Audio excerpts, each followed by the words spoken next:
Helo, croeso i'r swyddfa. Mae'n ganol heb yn hyn a mae'n lib tu allan. Felly bore yma dwi'n cymryd dipyn o amser i edrych trwy'r cynllun reolaeth sted Dolmelynllyn. Gyda'r bwriad o edrych ar y gwaith rheoli coed dwi eisiau gwneud gia nesaf. A gan bod gen i gymaint o designations ar un coed ar sted Dolmelynllyn, dyn ni'n gael caniatâd Cyfoeth Naturiol Cymru cyn dechrau ar unrhyw waith rheoli coed. Wel, dyna ddigon o'r gwaith swyddfa am bore yma. Mae gen i lot o waith eisiau gwneud tu allan felly. Ffwrdd ni. Dyma ni wan ar ochrau cefn coch uwch ben llinell y coed sgennym ni'n Dolmelynllyn yma. Dyn ni'n ceisio annog coed i dyfu fyny'r ffridd a fyny'r i'r mynydd gymaint awn nhw'n naturiol.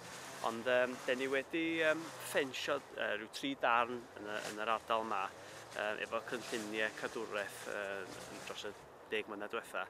A wedi plannu efo coederw, criafol, a draen gwyn a draen dion. A wedyn, adeg ma'r flwyddyn, mae'r hedyn wedi tyfu'n fawr, a felly dyn ni'n gorfod dod yma i docio rownd y coed a mwyn rhoi mwy o siawns yn nhw a cael mwy o ole fewn a gobeithio wneud y coed bech yma dyfu. Ar adegau yn ystod yr hed, dyn ni'n cael ambell i goeden neu cangen dod o lawr a mae hyn yn sgil yr holl bwysig dail sy'n ar y coed yma. Yn wedig ar ôl sbelen lib neu gwyntog. A wedyn rhaid i'r coed yma cael ei clirio oddi ar llwybrau. A weithiau dyn ni'n gadael coed sydd oddi ar y llwybrau ar gyfer pryfed a bywyd gwyllt. Mae gwaith coedwig fel rheol yn cael ei adael tuag at yr hydref a'r gia. Mae ystod tymor yr he yn llai prysur, rili. A mae hyn oherwydd, erbyn yr hydref, mae'r adar wedi gorffen nythu. A hefyd mae yna llai o gerddwyr o gwmpas.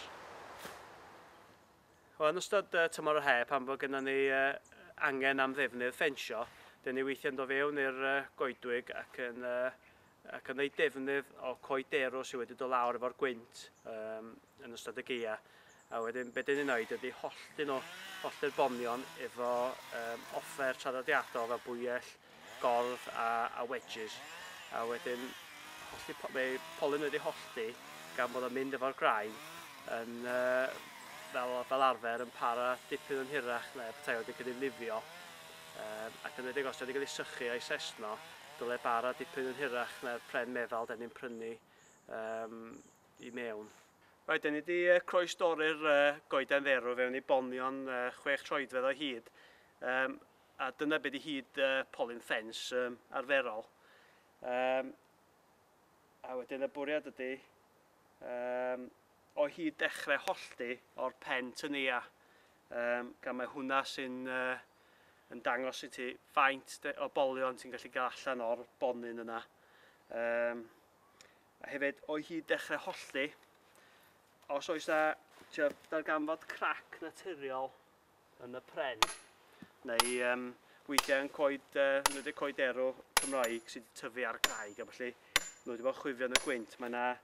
Mae yna shake nhw'n gael o fel craciau naturiol o fewn y bonyn. A mae rhywun fel arfer yn haws i hollti. Mae yna rhyw graciau bech yn hwn, felly dwi'n mynd i yrru'r bwyell fewn i'r crac yma wan i ddechrau hollti.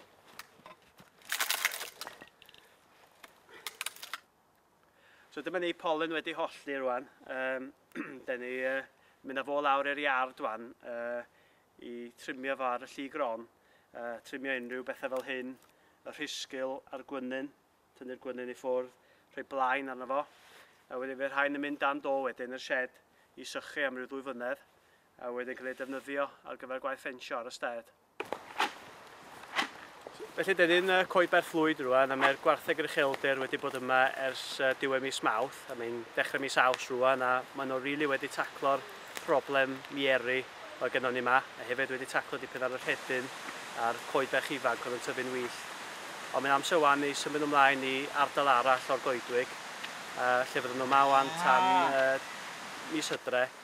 Gan obeithio fy nhw wedi taclo'r mierir i beth a nath nhw'n yr coed arall.